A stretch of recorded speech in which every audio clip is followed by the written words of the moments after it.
guys, welcome back to the channel. My name is Gayatri and I make videos on health, lifestyle, books, a little bit of everything to be honest, and I'm so glad that you're here.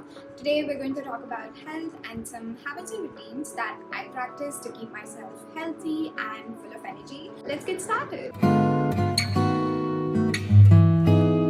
Maintaining our health is such an important part of our lives, but until recently, I just assumed that health is something you have to think about or worry about when you get old. So I believe that I did not have to invest in it until I hit 30 or 40. My journey of taking health seriously started when I hit rock bottom in terms of my mental health, and that in turn started affecting my physical health too. I had really bad symptoms of chronic stomach pain, back pain. Once the discomfort started creeping into my everyday life, and it stopped me from doing the things that I wanted to do because I was always in pain and it was just so uncomfortable to move around. I could not find the energy in me to do exciting things, to go out, even just do basic stuff around the house. And that's when I realized the seriousness of it, and that's when I started taking health seriously. I started investing in my health. I learned more about my body, my mind, how to take care of it, different aspects of health, and what are some things I should and shouldn't do to build and maintain my health over a longer period of time. And that's when I understood that health is not something you have to think about and invest in only when you get old. I think the quicker you start, the better it is for you when you get old, because when you're younger, I think you are able to reverse certain damages and your body just adapts more quickly to the new practices. And honestly, that part of my life when I was at my lowest in terms of health really motivated me to work on myself, and I consider that a blessing, because if I wasn't that unhealthy at that point, I probably would not have prioritized health and I would have regretted it a few years down the line. Now I know that everything I'm doing right now is only going to sustain me further into the future. When I say health, I mean holistic health. I'm not just talking about the physical body or the mental body. It's all really interconnected: your physical health, your emotional health, your mental health. Today I want to share some of the things that I have been practicing for a long time now. I would say a little over a year, that I'm very confident have worked for me and I've seen the results. It could help you guys out. Yeah, let's begin with the first one, and probably the most important one, my top priority, which is meditation. I probably will put meditation at the top of the list of the things you should do to maintain and build your health, because the gym culture, yoga culture, Pilates culture have motivated people to exercise and work out. People are understanding the importance of movement for your health. But despite all the talk on mental health, I feel like meditation is still not so popular, especially among my generation. And I understand that it's scary to sit with your thoughts, and also the fact that meditation is an Eastern practice. Western practices are adopted and accepted more quickly, I feel like, so maybe that is one reason. But anyway, I personally vouch by it. I will give it probably 85% or slightly more credit for my betterment, because I was suffering from severe anxiety and panic attacks during the pandemic. I had so many intrusive thoughts and severe hypochondria, and meditation is what has helped me to heal from all of that. Of course, like, so many other factors played a role, but I think nothing has helped me as much as meditation did. That is why I recommend it so much to everybody. Now, when you're just starting out, it could feel like hell. It does even today, after I've been practicing it for 2 years now. Sometimes I just don't want to do it. I don't want to sit with myself and pay attention to everything that's happening inside. And on the days I'm busy, meditation literally feels like a waste of time. Like, my brain tries to convince me that other things are more important. By now, I have enough experience to not skip it. I have seen how it works for me, and I've also seen what happens when I don't make it a priority. And this is one of those habits that I am very strict with myself about. Screen time or the food I consume, I'm not as strict. But meditation, I will practice it every single day, even if it's for just like 5 minutes. Even if I have to force myself to do it, I will, because this is what keeps me sane. This is what keeps me on the right path. It allows me to have that awareness and mindfulness to engage in only what matters, understand the difference between what is important and what is not, because life will definitely get in the way, and sometimes you lose lose that sense of direction. When you're too invested in chasing something, or when you're too invested in what is happening externally, going back to yourself every single day will allow you to stay in alignment with what is truly important to you and what matters to you. I used to do a lot of guided meditations initially, but now I just do it on my own. I don't have like a specific routine for it. I just sit down, close my eyes, and most of the time I'm just concentrating on my breath, and then whatever comes up, I just sit with it. That is normally what I do. I have started a new thing for maybe like 2 months now. It's called mantra chanting. So you pick a mantra and you chant it during your meditation process.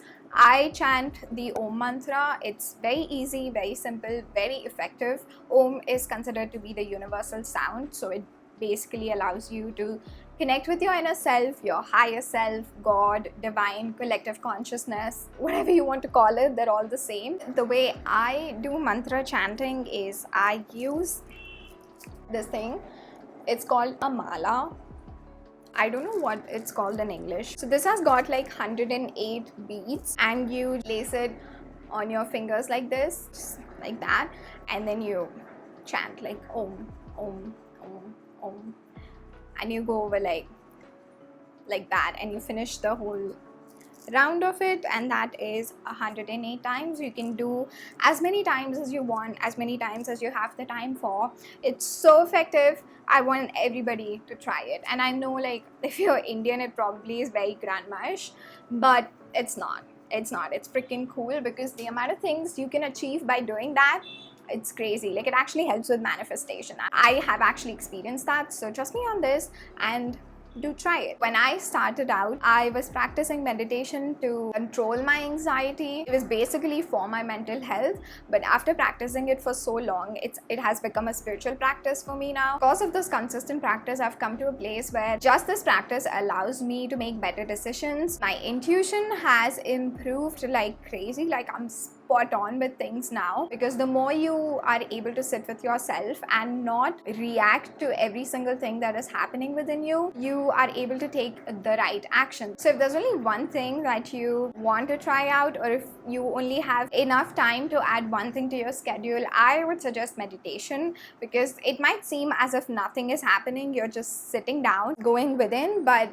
I swear to God, everything starts from there, everything ends there. Once you start meditating, you will understand all the things that are going wrong, all the things that you need to correct, ways in which you have to get better. The drive and the motivation and the awareness comes from within, which is way more effective than having like an extrinsic motivation. Okay, I don't even think I need to talk about this. You all know how important exercise is for our health, but since our wellness video isn't complete with that one, I'm just going to include it in here. I haven't changed anything significant in my exercise routine. My most practiced form of physical exercise is yoga and deep stretches, followed by maybe walks. I think I'm going to start strength training or Pilates sometime very soon, but for now it's very simple. It works for me. It has worked for me until this point, but now I feel like I need to develop more muscles. What I'm especially working on right now is having movement throughout the day, because it's not like you work out in the morning for an hour or two, and then if you're sitting on the couch the whole day, then it's not going to help. You have to maintain that movement throughout the day, and I'm understanding the importance of that more and more. Walking to some place instead of using a mode of transportation, doing chores in the house, all of these things are still movement, and they still exercise your body in a way. It's just with the amount of technology we have these days, it's a bit difficult to do physical work, because we have a tool that will do it for us. The times I do use my body to do work around the house or outside, I remind myself that that is still movement, and I need to prioritize that too. Exercise, not just in a very conventional sense, but also movement throughout the day, is very important.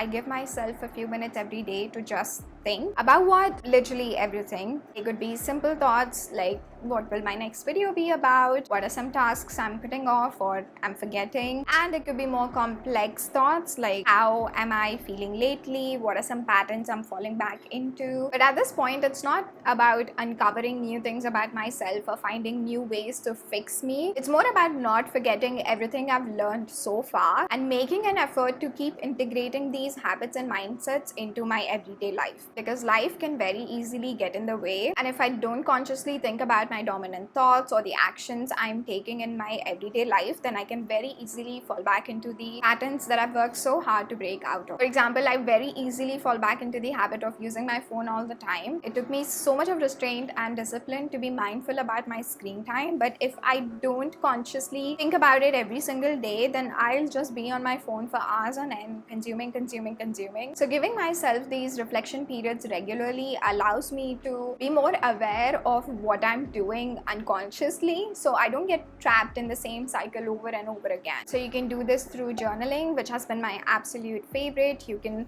just take out a book, take a pen, and start writing every single thought in your brain without any filter. When I just started out, I would write as if someone's gonna read what I've written. Eventually, with practice, you're able to unleash every single thought in your brain onto the paper. When it's all in your head, it's like this knot of many interconnected things, but when you write everything down, it's like you are unknotting all of those thoughts, so you just gain more clarity and insight into what are you actually thinking about, what are you actually worried about. Even if it's not as deep as that, it just gets out of your system, which is always good for your health. Another fun way to reflect is to talk out loud. So what you do is, instead of writing it on paper, you just say it out loud. I have always been a person who talks to themselves out loud. I have done it for as long as I can remember. I love that my delusions get the spotlight. So if you are that person, then apart from giving your opinions on podcasts and doing interviews and all of that fun stuff, you can also use talking out loud to calm your racing thoughts. So if you think that writing is not your thing, if journaling is too overwhelming, then you can try doing this. You can also record yourself so you can hear back. So yeah, spending this time in reflection, preferably every day, improves the quality of your overall health and life. I used to be such an angry person. I would get triggered so easily, and then I'd become someone very hard and rude to be around. But now, barely anything phases me. Okay, no, some things do phase me still, but I'm not overcome by those strong emotions anymore. And the key to that is forgiveness. I've always been a more forgiving person. Naturally, I did not hold on to a lot of grudges, but I used to take it to the extreme where I would forgive people because I did not want to have conflict, I did not want to make them feel uncomfortable, or I just wanted to please them, and hence the anger. But once I understood that forgiveness is not about them, it's about me, I have started practicing it more frequently and more healthily. It's like, why would I hold on to that heavy energy when I can just forgive and let it go? It does not mean doing wrong by you, where you are excusing someone's bad or unacceptable behavior in the name of forgiveness. It is protecting yourself by taking whatever action is necessary for you to not keep experiencing the same thing over and over again. But once you've taken the needed steps, you stop giving your energy and power away to that situation or that person. An example of this would be asking someone or having a conversation with someone about how their actions have been hurting you or making you uncomfortable. So that is the necessary action that you've taken so that you're not feeling those feelings again, but also forgiving them for hurting you or making you experience those feelings in the first place. And this practice has taught me some lessons. The first one is, nobody is trying to hurt you intentionally. Well, most people are not. I'm not talking about extreme or violent behaviors, but generally speaking, your friends, your family, they don't want to hurt you. Anything that they do is to try and gain some control in their own lives. So it's got nothing to do with you. When you know that it's not personal anymore, you're able to let it go with more ease. And two, the realization that I always have the power in terms of, do I want to keep identifying with the pain and hurt someone or some situation has put me through, or do I want to free myself from what someone has done to me? Because we are so much more than how somebody has treated us, what they've said to us, about us. When we forgive, we create our own narrative, a more empowering one at that. So really, forgiveness has got nothing to do with the other person, got everything to do with setting yourself free. It obviously improves your health because you're not stressed about that thing anymore, you are not holding on to it, and you're not hurting by it, storing all those feelings in your body. So when you feel ready, start forgiving people, start forgiving yourself. This is another one of my absolute favorites. I feel like nature is just an extension of myself. That's how connected I feel to the planet and all its life. Nature heals, nature nurtures, nature rejuvenates. I mean, it's called Mother Nature for a reason. So if you're not already, spend time in nature, interact with nature, make it a part of your everyday routine. I spend time in nature in one way or the other every single day. Like, I just have to, even if it's like very simple things like throwing open the shades and letting the sun in and sitting in the sun. If I do have the time, I'll go for walks. Just looking at all the greenery heals me so much. But even if I don't, there's like so many trees outside of my window, so I'll just sit and stare at them. Make sure that you make it a priority. Your health will improve so much.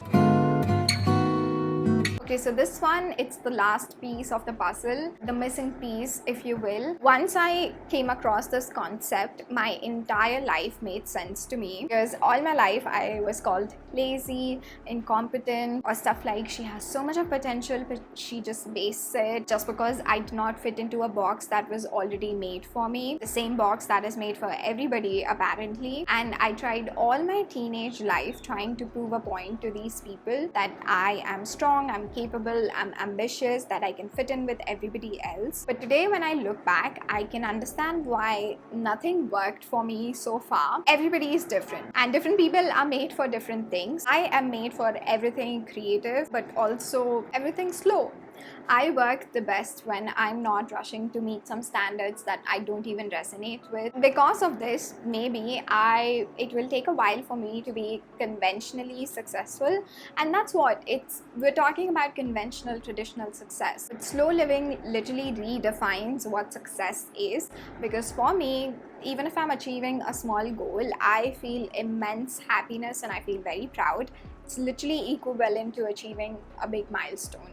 I don't see any difference anymore. And I was someone who was scared of time running out. But today, I am not worried about time at all. I don't feel like I'm getting old. I'm not scared of being an adult. I don't feel like I need to achieve certain things before a certain age. Those things just don't make sense to me anymore the way they did for the teenage version of me or the version of me a couple of years ago. Living slowly and consciously, I have realized that the world is not going to end just because I'm not rushing towards my next goal. And my life is not going to go upside down if I'm not at a place that everybody has decided is the right place to be at a point in your life. Who cares? Like, nobody is keeping tabs. It does not matter. I feel like I'm just really living for experiences at this point. I'm living for my growth, not measuring myself with all these external factors, especially bringing age into the context. Like, I just don't think it matters how old or young you are. What's really important is, am I doing right by myself? And that is enough. So yeah, slow living detaches you from everything that is material, and ironically that's when all the material success comes in. So if you've been thinking about it, I feel like you should give it a try. It's phenomenal. It's life-changing.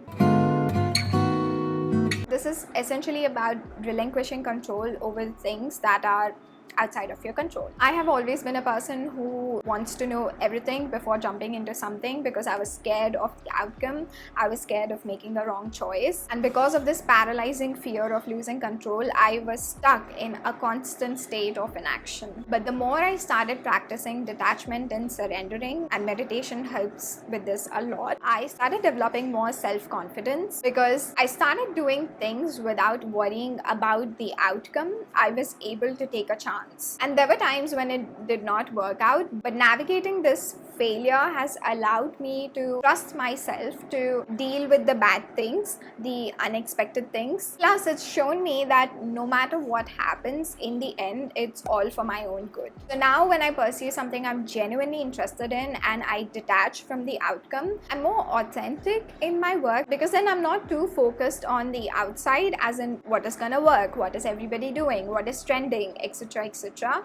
I can ask more important questions like, what is my message? What do I care about? So everything I do has become more meaningful to me, because I'm not worried or scared about the outcome anymore. Now, detachment is not easy. It does not come easily, and that is where surrendering comes into the picture. When you let go of that control and trust that everything, even the smallest occurrences in your daily life, are here for your growth and for you to get closer to your truth and your purpose, you'll realize that there's very little need to control anything at all. It's only when we believe that something can harm us or set us back that we get this urge to control, so that we know what is happening to us and so we can remain safe. When we understand that everything is meant for our highest good, even if it seems to be challenging in the moment, we can understand that trying to control only hurts us and sets us back even more. This is by no means trying to avoid doing the work and just trusting and leaving it all to the universe. It's doing the work without knowing what the meaning of it will be. It creates such a sense of peace within you, because when you are trying to do something because you want a certain outcome out of it, firstly, there's just a lot more stress on you, pressure on you to make it work.